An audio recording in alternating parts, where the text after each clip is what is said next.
कोई किसी कंपनी में 30 व्यक्ति चाहिए जी, कि 30 कर्मचारी चाहिए काम करने वाले, जी, और किसी को 600 कर्मचारी चाहिए जी, तो वो जो मैनेजर रखेगा या फिर उनको हैंडल करने के लिए जो भी व्यक्ति को अपॉइंट करेगा, तो वो आप कुछ महत्वपूर्ण चीजें इसके बारे में बता रहे थे, वो हमारे दर्शकों को एक बार बताइए कि कैसे, बल्कि दर्शक ये जो हम एपिसोड अभी लोगों के लिए लेकर आए हैं, ये बहुत महत्वपूर्ण है, क्योंकि ये उद्योग से जुड़ा हुआ मामला है, उद्योग से जुड़ा हुआ विषय है, कर्मचारियों से जुड़ा हुआ विषय है। जब हमारा उद्योग विकास करेगा तो हमारा देश तरक्की करेगा जी।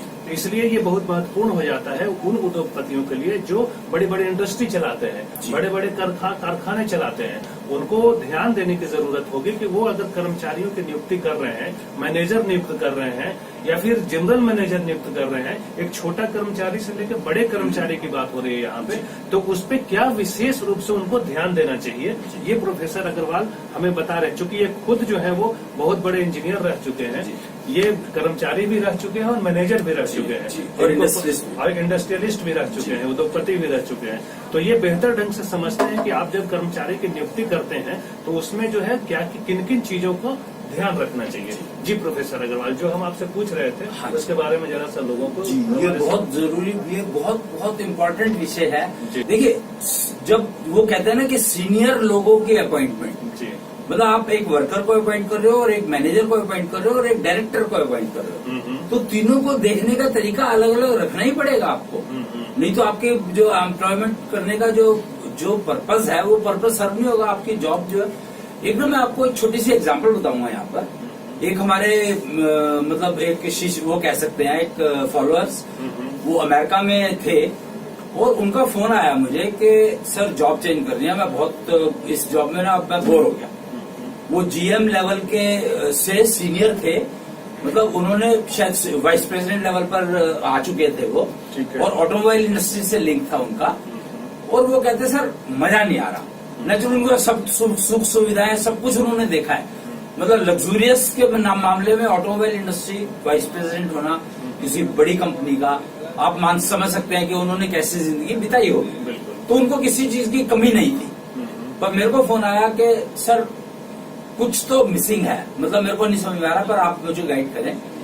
तो मैंने उनको कहा कि देखो, आपकी जो, मैंने उनसे जन्म तिथि पूछी, भृगु ज्ञान का मैं एक्सपर्ट हूं, तो मैंने उनसे सवाल किया कि आपकी जन्म तिथि बताएं आप। तो मैंने उनका तत्व कंपोजिशन देखा और मैंने उनके जो पैरामीटर्स देखते हैं भृगु ज्ञान के हिसाब से, हमने उसको जॉब के एंगल से देखा और मुझे समझ आया कि मुझे लगा कि अब इनकी जो जॉब करने का जो वो है ना, अभी तक ये जॉब कर रहे थे, अभी तक इन्होंने व्यवहार ज्ञान को जॉब से जोड़ा ही नहीं है, और इसीलिए ये बोर हो गए कि जॉब में एक्सपर्ट हो गए पर व्यवहार ज्ञान क्योंकि मिसिंग है। तो और उस लेवल पर अब मैं वर्कर था और वर्कर का जो काम करता था, अगर मैं सीनियर मैनेजर बनकर भी मैं वर्कर का ही काम की तरह से ही सोचूंगा तो मैं क्या, मेरे को तो फायदा नहीं हुआ ना, फिर मैंने कंपनी को क्या फायदा पहुंचाया, ना उनको फायदा हुआ ना कंपनी, किसी को भी फायदा नहीं हुआ। तो मैंने उन्होंने फिर 1 महीने या 2 महीने मैंने उनको कहा आपका चेंज का टाइम आ रहा है, तो आप इस टाइम पे अप्लाई करेंगे तो आपको फायदा होगा। ठीक है। उन्होंने मेरे को 3 महीने बाद दोबारा फोन किया, 3 महीने 4-5 महीने बाद, तो उन्होंने कहा कि सर मुझे अब समझ में आया कि आप क्या कह रहे थे, कि क्या मिसिंग है आपके यहाँ पे। मैंने उनको कुछ वो बताई, रेमेडी बताई थी, तो करने के लिए कहा था। तो कहते जी उनकी जॉब लगी फरारी में, और फरारी में 1.5 महीने की ट्रेनिंग दी गई उनको, और वहां पर कहते जी हमें ये सिखाया गया कि जब भी आपके पास कोई कस्टमर आएगा तो आप उससे गाड़ी के बारे में कोई बात नहीं करोगे, आपको सिर्फ इंश्योर करना है कि जो प्लेट जिसमें पानी उनको दिया जा रहा है उसमें नैपकिन होना चाहिए और नैपकिन गीला नहीं होना चाहिए, ये सिखाया गया। और सोचो कि जो सीनियर वाइस प्रेसिडेंट का आदमी था और वो फरारी में सेल्स की नौकरी करने के लिए जा रहा है और वो तैयार है करने को, क्योंकि फरारी कंपनी एक प्रेस्टिजियस कंपनी मानी जाती है, गाड़ियों की अल्टीमेट कंपनी मानी जाती है मेरे हिसाब से। तो क्योंकि मुझे ज्यादा गाड़ियों का अंदाजा नहीं है, पर जो बाजार में सुनने का होता है वो सब जानते ही हैं। तो मैंने कहा यही है व्यवहार ज्ञान, क्योंकि जो फरारी गाड़ी खरीदने के लिए आ रहा है, 5 करोड़ की जो गाड़ी खरीदने के लिए आ रहा है, उसको गाड़ी के बारे में तुम्हें बताने की जरूरत नहीं है। वो सब कुछ जान करके स्टडी करके आया है। और जिसको जो 5 करोड़ खर्चने आया, तो वो उसको आप किसी भी हालत में कुछ नहीं सिखा सकते। अगर आप 5 करोड़ खर्चने की जब से उसमें आ जाओगे स्टेज में, तो आप किसी से सीखोगे नहीं, फिर आप सिखाने के मोड में आ जाओगे नेचुरली। इतना अगर आप इस लेवल पर पहुंच गए तो आपको इसलिए ये सिखाया कि व्यवहार किसके साथ कैसा करना है। और ये व्यवहार जो है वो इंटरव्यू के दौरान तो आप जान नहीं सकते हैं। करेक्ट। तो उसके लिए आपको टेक्नोलॉजीज का उपयोग करना ही पड़ेगा। क्या है वो बता दीजिए। तो भृगु ज्ञान ही वो टेक्नोलॉजी देता है, बाकी और किसी सिस्टम में अभी तक वो कोशिश जारी है। आज की तारीख में आईटी जो सब्जेक्ट है वो इतना बड़ा बन गया है, तो वो कोशिश वही उसी दिशा में चल रही है। लेकिन आईटी जो है सिर्फ एक माध्यम है, टेक्नोलॉजी नहीं है। तो आप इसमें यहाँ पर फर्क समझना पड़ेगा। ज्ञान और विज्ञान का फर्क अगर आप समझेंगे, तो ज्ञान जो है वो भृगु ज्ञान है और आईटी उसको प्रेजेंट करने का तरीका।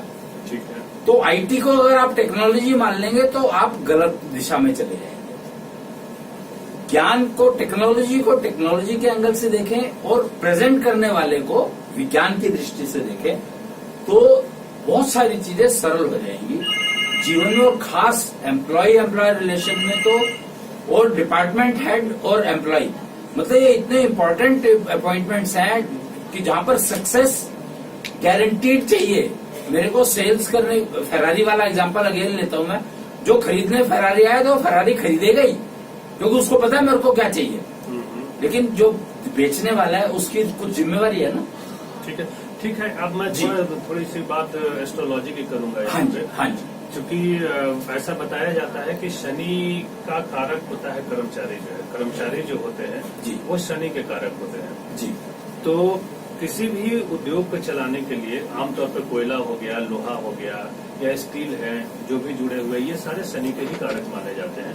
क्या आप इस चीज को मानते हैं कि अगर आप अपने कर्मचारी को प्रसन्न रखते हैं, खुश रखते हैं, वो चाहे जिस स्थिति में भी हो, वो आप ज्यादा सैलरी देकर रखें या बोनस देकर रखें, वो मामला अलग होता है।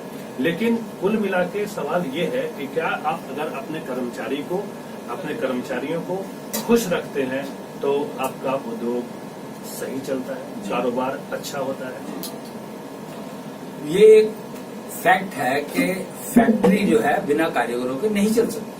ठीक है। और आज की जो समस्या है वो यही है कि कारीगर कहता है कि मैं मालिक बनना चाहता हूँ, और मालिक कहता है कि कारीगर है तो तू कारीगर का काम करना। भाई मालिक का अगर तू काम करने लगेगा तो मशीन कौन चलाएगा?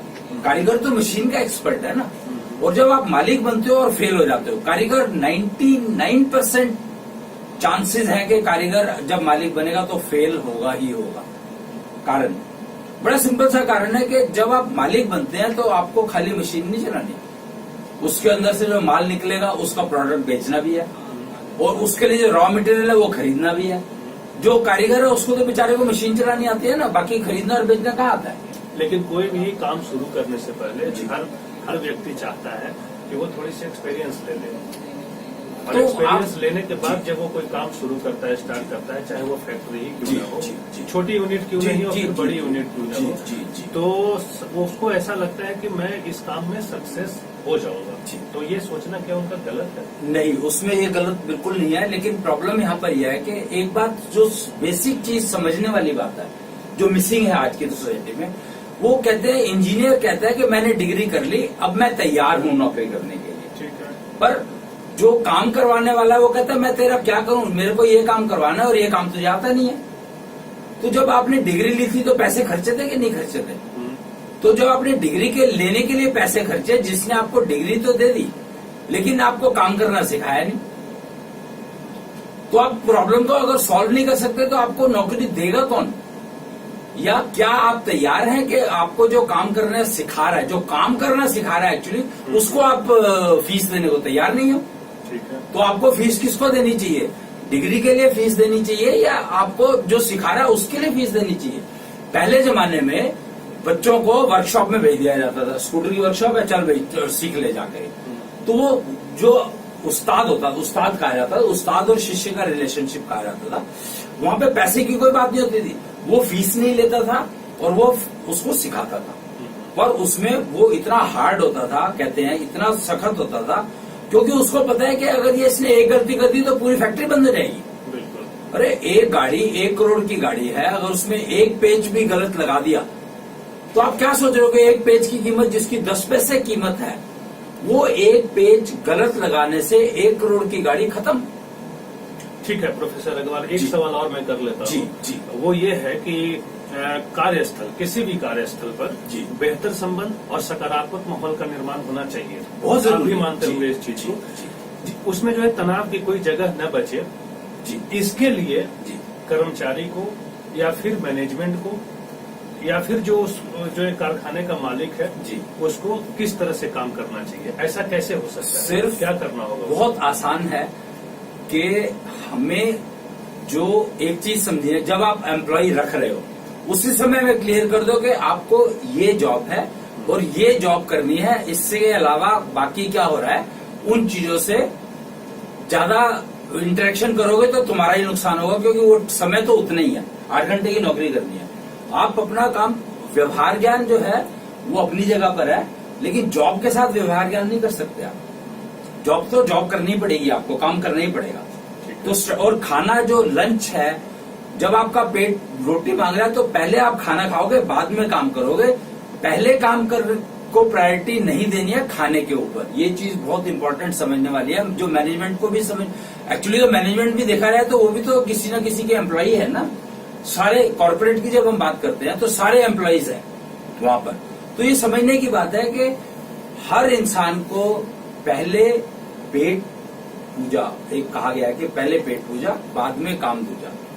अगर आप काम को प्रायोरिटी देंगे पेट के ऊपर तो आपका काम गारंटीड फेल होगा, आज नहीं तो कल उसके रिजल्ट्स नेगेटिव आएंगे ही आएंगे। तो आप इतनी सी भी अगर केयर कर लें कि जब आपको भूख लगी आप खाना खाएं, और समय का सदुपयोग तो करना चाहिए सबको, ये सब जानते ही हैं इस बात को, और इतनी इस बात को समझ लें तो 90% समस्याएं वातावरण की फैक्ट्री में बहुत बढ़िया हो जाएंगी, ये पक्की बात है। ठीक है प्रोफेसर अग्रवाल, जो भी व्यक्ति स्टार्टअप कर रहा है, कोई यूनिट लगाने की सोच रहा है, वो व्यक्ति अगर आपसे मिलना चाहे, आपसे बात करना चाहे, अपने कर्मचारियों की नियुक्ति से पहले उसको उनके साथ कैसा व्यवहार करना चाहिए, किस तरह से उनकी नियुक्ति होनी चाहिए, उनको व्यवहार को अगर वो जानना चाहिए तो उसको किस टेक्नोलॉजी का इस्तेमाल करना चाहिए, अगर ये सब जानने के लिए आपसे मिलना चाहता है अगर आपसे, तो वो कहाँ आए या फिर आपसे कैसे संपर्क करे? वो ये 4D इन्फ्यूजर इंस्टीट्यूट के नाम से हमारा एक इंस्टीट्यूट चलता है और कई ज्ञानशालाएं भी चलती हैं उसके पार्ट। तो वो नर्व प्लेस में है, वहां पर हम लोग ट्रेनिंग देते हैं इस चीज की।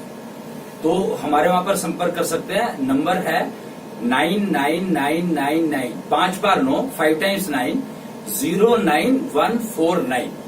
तो आप वहां पर आकर के जानकारी प्राप्त कर सकते हैं और चाहे तो ट्रेनिंग ज्वाइन कर सकते हैं। पर ये ट्रेनिंग थोड़ी सी कॉस्टली है क्योंकि ये डायरेक्टली आपके प्रॉफिट्स को इफेक्ट करती है, तो ये समझ लीजिए। ठीक है जी, ठीक है। धन्यवाद प्रोफेसर अग्रवाल जी, आपने हमारे दर्शकों को इतनी महत्वपूर्ण जानकारियां दी जी। हम उम्मीद करते हैं कि आपके द्वारा दी गई जानकारियां प्रबंधन और कर्मचारियों के बीच के रिश्तों को सुगम बनाएंगी जी।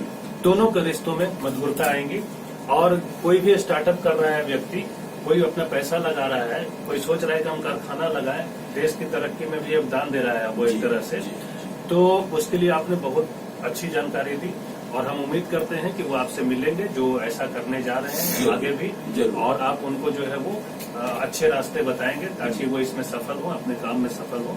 आप हमसे जुड़े, इसके लिए आपका बहुत बहुत धन्यवाद। हम आपसे फिर दर्शकों मिलेंगे, प्रोफेसर अग्रवाल हमारे साथ होंगे भृगु ज्ञान बाई कौंडिन्य लीला में, और हम किसी और अहम मुद्दे पे जो आपसे जुड़े हुए विषय हैं उस पे चर्चा करेंगे। तब तक के लिए हमें और प्रोफेसर साहब दोनों को दीजिए इजाजत। बहुत बहुत धन्यवाद। प्रणाम। नमस्कार।